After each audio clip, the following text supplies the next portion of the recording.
Behold, here we have the fastest four-seater convertible. This thing is capable of up to 207 miles an hour. The Bentley Continental GT convertible is the quickest and most expensive way to blow dry your hair. Now in this video I'm going to tell you all about this luxury good, which is basically like a can of caviar on wheels. Obviously it's an open can, isn't it?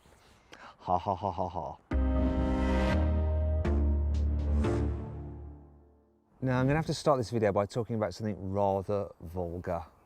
No, not that, I'm talking about price. You see, this thing starts from £169,000. That's for this V8 version. If you want the W12, that kicks off at £182,000. Now, if you're thinking about buying a new car, click on the pop-out banner up there to check out CarWow. It's your go-to car buying comparison website, or just Google it, it's simple.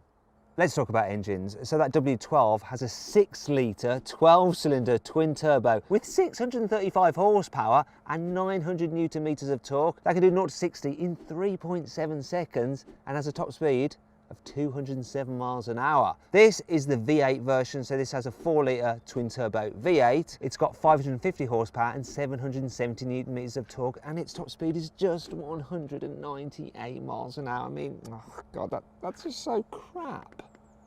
It's jokes. It's British sarcasm. It's a British car.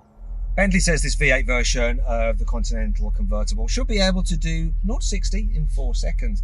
Now the engine is actually from Porsche, and so is the gearbox. It's an 8-speed dual clutch with launch control, so it should get close to those numbers, but I'll be finding out myself with this, my specialist timing gear. So let's do it. I've got the car in its sports mode for the gearbox and the engine, so let's do it. Left foot on the brake, floor of the throttle, hold the revs, and now I'm going to release the brake. Here we go. Woohoo! This seems just rude. That's well past 60. Not 60, 3.8 seconds. It's incredible. And the W12 is going to be even quicker. Ladies and gentlemen, I'd like to introduce you to the largest brakes fitted as standard to a production vehicle. So you've got 420mm discs at the front, 380 at the back. You've got 10 pistons in those calipers. There's 4 pistons at the rear, and the brakes at the front have a 2-metal design. So the central hub is aluminium, that helps keep the weight down, but of course you've got an iron disc. It's plenty of stopping power, but you need it with something this heavy and this quick.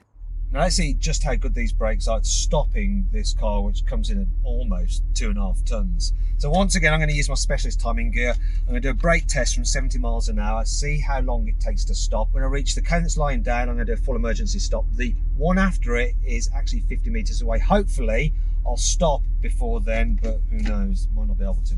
Let's find out. Here we go. I'm going to left foot brake it. Here's the 70, here we go.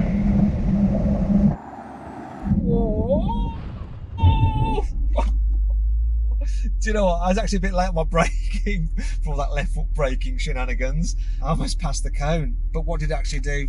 What does the data say?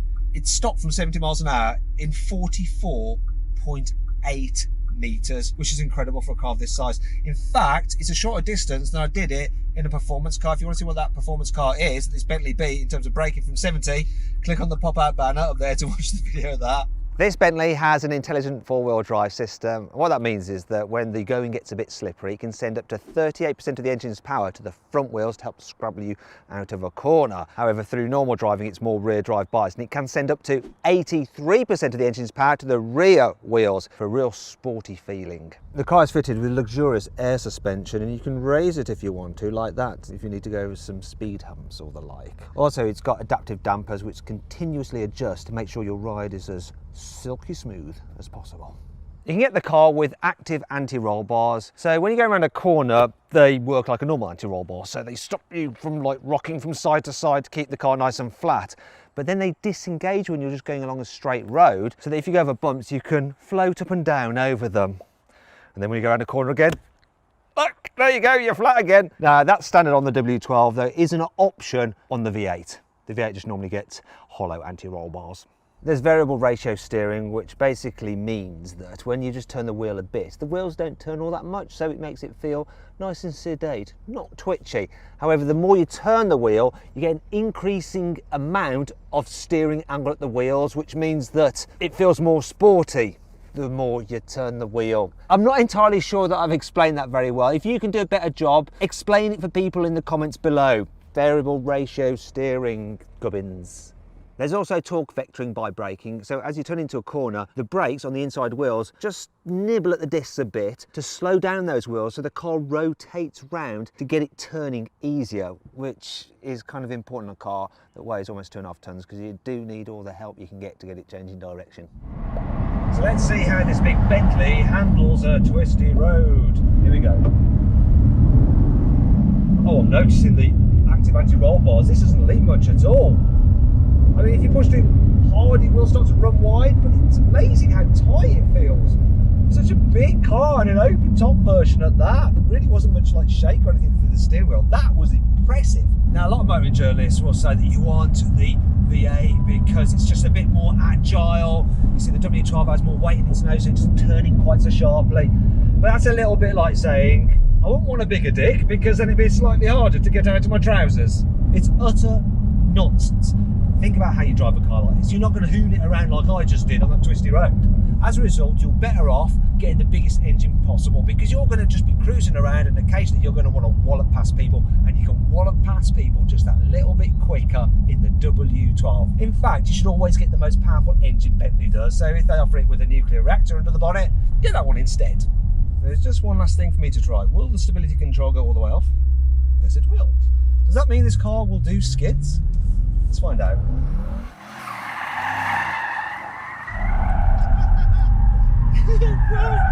This is silly. Shouldn't be able to do this in a Bentley. Stop that. It's ridiculous. Yeah, car didn't like that either. It complained. Dynamic ride system fault. Adapt driving style. I think that means I need to calm down. Be more Bentley. Now let's talk about the car's design. The front is instantly recognisable as a Bentley with that big Bentley grille. A huge Bentley badge to let people know that, oh yes, I'm incredibly wealthy. The car gets matrix LED headlights as standard, and you've got this kind of interesting crystal effect so that they shine bright like a diamond. Shine bright like a diamond. Now this particular car has the black pack, which is 3,250 quid, and the chromey bits, these bits and these bits, are then in black. So having the black around the headlamps is kind of a bit like eyeliner. It makes this car look a bit like a goth. Down the side, this car has this really cool strong crease which runs all the way along here, then it kind of blends into this bit here. Really, really distinctive. Now you can get the car with 17 different standard colours, though there's only 7 available for the V8. Though, like I say, they're standard colours. It's Bentley. If you want them to paint it whatever colour you want, they'll do it for you as long as you give them the right amount of money. Being the V8, you get the badge there saying V8. If you have the W12, it actually has a 12 in that vent. As standard, you get 20-inch alloy wheels on the V8, 21s on the W12, though these are the upgraded 22s. Here at the back, you've got some LED tail lights, and they're surrounded by that crystal effect like at the front, so they too blood diamond. The V8 model has twin exhaust pipes either side, and they're actually designed to look like an 8. Can you see it? Can you see it? Bentley hopes that you can. The W12 has one single huge oval exhaust pipe at each side. Being a convertible, obviously a key feature of this car is its folding fabric roof. Now Bentley says you can put it up in just 19 seconds, so let's see if that's true. Let's time it. Here we go. 3, 2, 1, go. Apparently you can do this when you're driving at speeds of up to 30 miles an hour. It's a full-piece design, the roof, so it's nice and insulated. Should be as insulated as the coupe, really. It's doing its thing. You can get it in lots of different colours. You can even get it in a tweed colour. Come on. There we go, all done. Needless to say, the inside of this Bentley is absolutely fabulous. It's a really luxurious place to sit. There's so much leather everywhere. In fact, I think there's a whole abattoir's worth of cows in here. Poor cows. Now, if you have wood veneers, the actual amount of wood is 10 metres squared, which is a big area of wood, although this hasn't got wood, this has got the carbon fibre, and I quite like it. It feels more sporty, a bit more modern. I also like the metal strip that just runs around the cabin like that. It's really cool. In fact, there's lots of metal trim everywhere, really. It's all expensive feeling. There's lots of knurling here, and on the dials, and there's classic Bentley traits like this. Look, the organ stops, which I'm no doubt about to break. The air vents to stop the air coming in and out. There's quilting on the seats on this particular car, and you can choose how you want it really. If you go for the Mulliner program, you can just basically design the interior as you want it with lots of different materials, colours and what have you. Now, it's supposed to be a four-seater, like I said at the very beginning. It's the fastest four-seater convertible in the world. So let me get into the back and see what it's like really as a four-seater. Oh yeah, it's going to be like the coupe, which means not great. Oh, look, so that was my driving position. Hello, I'm in the back of a Bentley and I'm not as comfortable as I should be. Actually, because you've got the fabric roof, it's not so bad that I've got no headroom. Knee room is very tight though. When you're in the Bentley, you should always feel like it's like super luxurious, comforting experience, but quite frankly, this is a bit more like medieval torture. Even though it is very plush and posh medieval torture, it's still medieval torture nonetheless. I think you'll be fine if you're a child, or of child size, or you've got no legs, it'd be okay. But really, you won't want to go too far in the back of this, regardless of how beautifully trimmed it is. Now let's talk about the boot, and oh dear, my hands are full. Yeah, the classic drink of Bentley drivers, Red Bull. Should have been champagne really, but there you go. Look, hands-free opening, which is handy. Yay, look, I didn't have to put these down. And you might be thinking, yeah, it'd be better off if I had a pair of huge suitcases, but they wouldn't fit in this boot. As you can see, it's a rather small boot. You can't fit much in it. It's 235 litres. It's smaller than the coupe's boot, which has 360 litres, which isn't actually huge in itself. Reason being, folding roof mechanism does eat into space. There are a few practical items here though. Look, you've got some tie down points there. You've got a 12-volt socket there. There's some type sealant stuff under there. Oh god, everything's falling around now because this has a weird kind of like contour shape to it. You've got a scuff plate there so you don't scratch stuff if you do bother to put things in the boot and get them in and out. It all feels expensively lined with nice plush carpet there. The carpet isn't quite as plush as that on a Rolls-Royce Phantom. In fact, if you click on the pop-out banner there, you can see just how plush the Rolls-Royce Phantom is. That's my video review of it. Anyway, I'm going to shut this boot now and move on to 5 annoying things about this Bentley Continental GT convertible. The Bentley Continental GT is a pretty heavy car to start with, but this convertible is even heavier because of the roof mechanism and the fact that Bentley's had to fit lots of extra bracing to make up the fact that there isn't a fixed metal roof on the car, so it doesn't wobble about too much. The result is an extra 170 kilos in weight, so the W12 weighs 2,414 kilos and this V8 2,335 kilos. It's obviously more expensive being the convertible as well. 17 grand more than the coupe. Not that that really matters to a Bentley buyer. This car has Apple CarPlay with its infotainment system, but there is no Android Auto, so I had to connect my Samsung Galaxy S10 via just normal Bluetooth, and I didn't have full functionality, which is annoying. Now I know that Bentley owners can afford to have both kinds of phones, but really do they want to carry around two phones? They might want something like a Samsung Galaxy Note, you know, just not an Apple product, and they can't. It's a load of bollocks, really. I mean, not even BMW is pulling this nonsense anymore. Come on, Bentley. What is this horrible thing here? Look at this, stuck on nasty, it's horrid. What is this? Yeah, I know it's a parking sensor, but why does it look so horrible? They could have done a better job. Come on. Ah. It's a bit annoying that if you don't want to get buffeted when you're driving, you have to fit this wind deflector. I've never fitted it before and I refuse to look at the instructions. It should be intuitive, right? Yeah. Yeah. Oh, don't want to scuff the leather. Come on, get in the hole. Yeah. 1 hour later.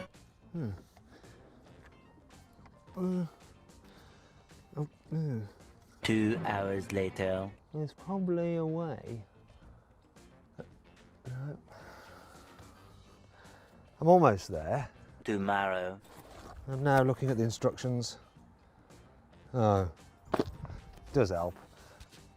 Many months later. No. It's actually quite easy if you look at the instructions. Thing is though, look at that. It's just not in keeping with the rest of the car. And really, Bentley should send you a man along to fit it for you so you don't have to do it yourself. Come on.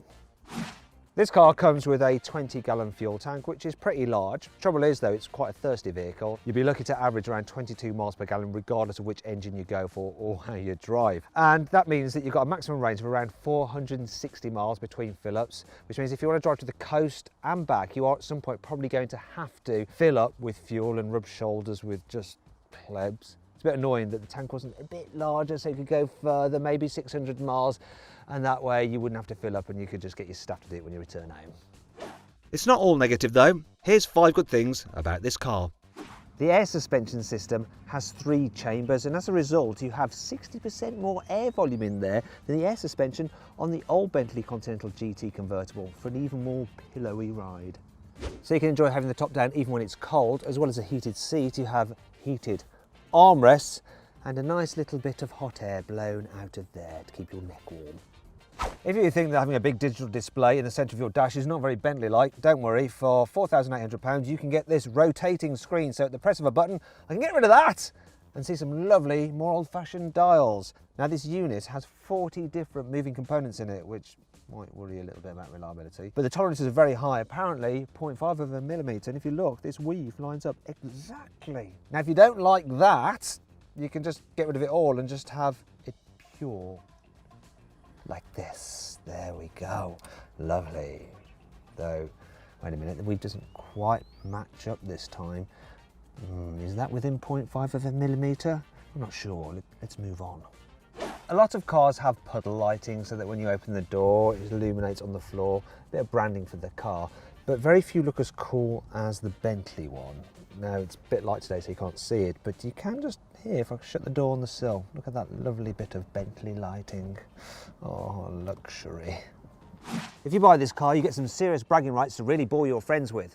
For instance, did you know that this car has 310,675 individual stitches in the interior, and if you were to lay out all the thread it would stretch for 2.8 kilometres. Now, each of these cars takes 100 hours to build and 970 people are involved in the build process. Then there's the electrical system, which is quite extensive. So there's 2,300 individual circuits in this car and 8 kilometres of wiring. And then there's the 92 individual ECUs fitted to the car to control all the technology, with over 100 million lines of software code written, which is 15 times more than you get in a Boeing 787 Dreamliner. Whew, yes, I'm all bragged out now. Ugh.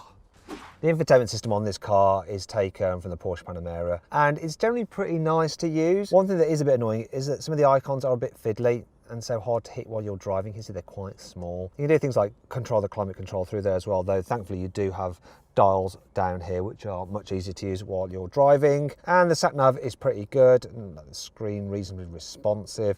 It's okay, this. It's not my favourite system. I do think that the BMW iDrive is better, and if you click on the pop-out button up there you can watch my full in-depth video review of the BMW M8. I don't know why that headrest just did that, but it did. What I do really like though is the digital driver's display, which I think is more taken from an Audi. Audi, Porsche, all part of the same group. I like the way that the digital dials actually look like old-fashioned clocks, but you have so much more functionality, so you can look at like data, you can control your phone, Bluetooth audio, get sat nav, go for a wider screen view if you want. You also have interesting stuff like lap times, lap statistics, and this is really nice. You can change which side the rev counter and the speedo are on if you want to, or you can just flip them over like that. How cool is that? You can get the car with a really nice heads-up display. You can see it displayed here on my chest. It shows things like the current speed and directions from the satellite navigation, so you don't have to keep on looking down at the screen. There's plenty of connectivity in this car. For instance, the satellite navigation has a 4G connection. You can use it as a mobile hotspot for your mobile devices. If you need to charge those devices, then under here you have a 12-volt socket. There's 2 USBs as well, and wireless charging, and the people in the back have a 12-volt socket and a USB as well. You can also get a night vision system. So yeah, let's have a rave in the dark. Yeah. Oh, I can't dance. Let's move on to talk about in-car practicality, because storage in here is actually pretty good. So you've got two big cup holders here, plenty of room for your Factor 50, ideal if you've got wrinkly old skin like me. There's some more storage here. A big glove box which is lined with a felt-like material to increase the premium feel. There's a little storage area here as well where you can forget where you left your keys and end up looking for them for ages. Big door bins, plenty of room in those. Look there, you can fit your bottle in there. There's a couple of cup holders there as well, and Isofix anchor points, which will be fine for a normal baby seat, but a larger rear facing one won't fit. They're probably not going to be your kids, they'll be your grandkids if you're driving a Bentley. And a little coat hook on the back of the headrest. Now if I just pop in, I just want to show you this one thing here. Look, when you get in, you've got a little seatbelt buckler. Hands your belt, so you don't have to do much reaching round. Then when you put that in, it goes away. Go away. See, it's gone. Being a Bentley, obviously this car comes with lots of standard equipment, but of course there's loads of options you can fit to it, such as this Name sound system. So this has 18 speakers and 2,200 watts. Sounds amazing, but it does cost £6,600. Then there's a touring specification, which includes that night vision, the heads-up display and an adaptive cruise control system, £6,300. You can upgrade to the massage seats as well, £3,200, and they have, look, electrically operated headrests. Now another thing you can fit to this car, which this one has, is the Mulliner pack. So that includes this quilting, the embossed logo there, this diamond quilting effect here, the posh pedals. You also get a metal fuel filler cap and a metal oil filler cap. Now that pack costs £12,500, and if you add up the cost of this car plus all the options fitted to it, the list price of this exact vehicle I've got here is £215,000, which is quite a lot of money. Now if you'd still like a lovely drop top but for a lot less money, I found a brilliant deal on one at CarWow. I'm not going to tell you exactly which car it is. You have to click on that link up there to go find out what the deal is. See how much you can save on it. Now let's see what this Bentley Continental GT convertible is like to drive as a daily. So for around town, even though it's huge, you can kind of tell where the corners of the car are. You get a good view out over the bonnet. What's not such a good view though is out that back window. It's not very deep. It's like a letterbox really. Side mirrors are alright though. See plenty in them. And I'll tell you what, it's quite a nice car to just waft around in town. Steering's light, the brakes are smooth but strong. The gearbox is pretty chilled. The suspension is absolutely brilliant, dining out bumps. Now, because it's the convertible, it's not as stiff as the coupe, so when you hit a pothole, you do get a shimmy through the steering wheel as the body flexes a bit. Small price to pay for being able to take the roof off.